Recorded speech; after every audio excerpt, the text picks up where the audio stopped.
Hello everyone, welcome to wealth build Tapasya. आज हम एक ऐसे इन्वेस्टमेंट अप्रोच के बारे में बात करेंगे जो सक्सेसफुल इन्वेस्टर्स को एवरेज इन्वेस्टर्स से अलग बनाता है।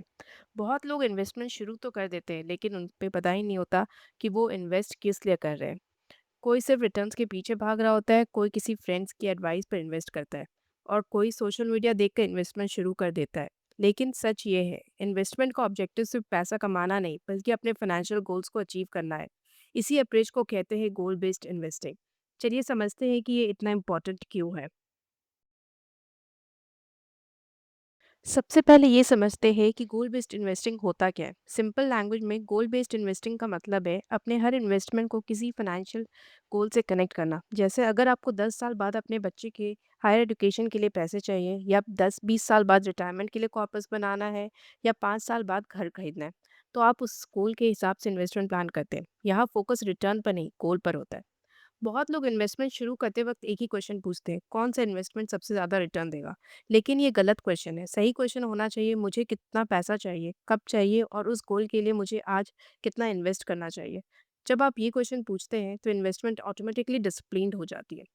गोल बेस्ड इन्वेस्टिंग सिर्फ एक स्ट्रैटेजी नहीं, एक माइंडसेट है। सबसे पहले बेनिफिट, हर इन्वेस्टमेंट का एक क्लियर पर्पस होता है। दूसरा, आप सही इन्वेस्टमेंट चूज कर पाते हैं। शॉर्ट टर्म गोल है तो इन्वेस्टमेंट भी अलग होगा, लॉन्ग टर्म गोल है तो स्ट्रैटेजी भी अलग होगी। और अगर मार्केट गिरने पर पैनिक कम होता है।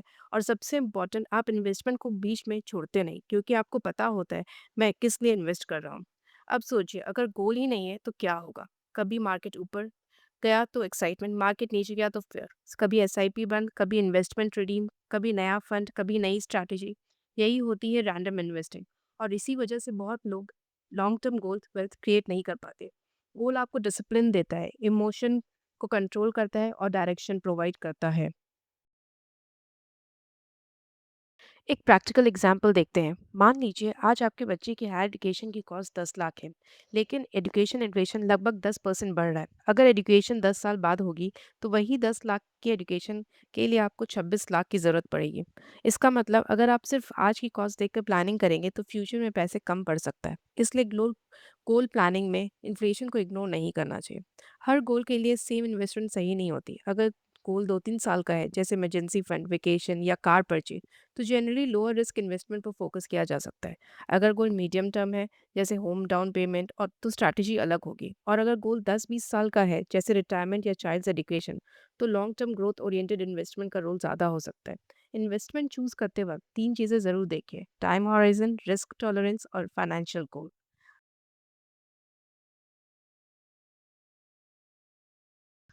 गोल बेस्ड इन्वेस्टिंग काम क्यों करता है? क्योंकि हर इन्वेस्टमेंट का एक पर्पस होता है। ये इमोशनल डिसीजन लेने को रिड्यूस करता है, पोर्टफोलियो रिव्यू आसान बनाता है, और लॉन्ग टर्म डिसिप्लिन मेंटेन करता है। सबसे बड़ी बात, ये आपको शॉर्ट टर्म मार्केट नॉइस से बचाता है। अब कुछ कॉमन मिस्टेक। सबसे पहले, बिना गोल के इन्वेस्ट करना, इन्फ्लेशन को इग्नोर करना, बीच बीच में इन्वेस्टमेंट स्टॉप कर देना, और या रिटर्न के पीछे भागना, और पोर्टफोलियो रिव्यू ना करना। याद रखिए, इन्वेस्टमेंट एक वन टाइम एक्टिविटी नहीं, एक कंटिन्यूअस प्रोसेस है। इस पूरे वीडियो का एक ही मैसेज है: a goal gives direction to your investment. Investment तब मीनिंगफुल बनती है जब हर रुपया किसी पर्पस से जुड़ा होता है। वीडियो खत्म करने से पहले खुद से सिर्फ 3 सवाल पूछिए: मैं किस गोल के लिए इन्वेस्ट कर रहा हूँ, मुझे पैसे कब चाहिए, और मुझे कितने पैसे चाहिए होंगे। इन 3 सवालों का जवाब एक ही स्ट्रॉन्ग फाइनेंशियल प्लान की फाउंडेशन है।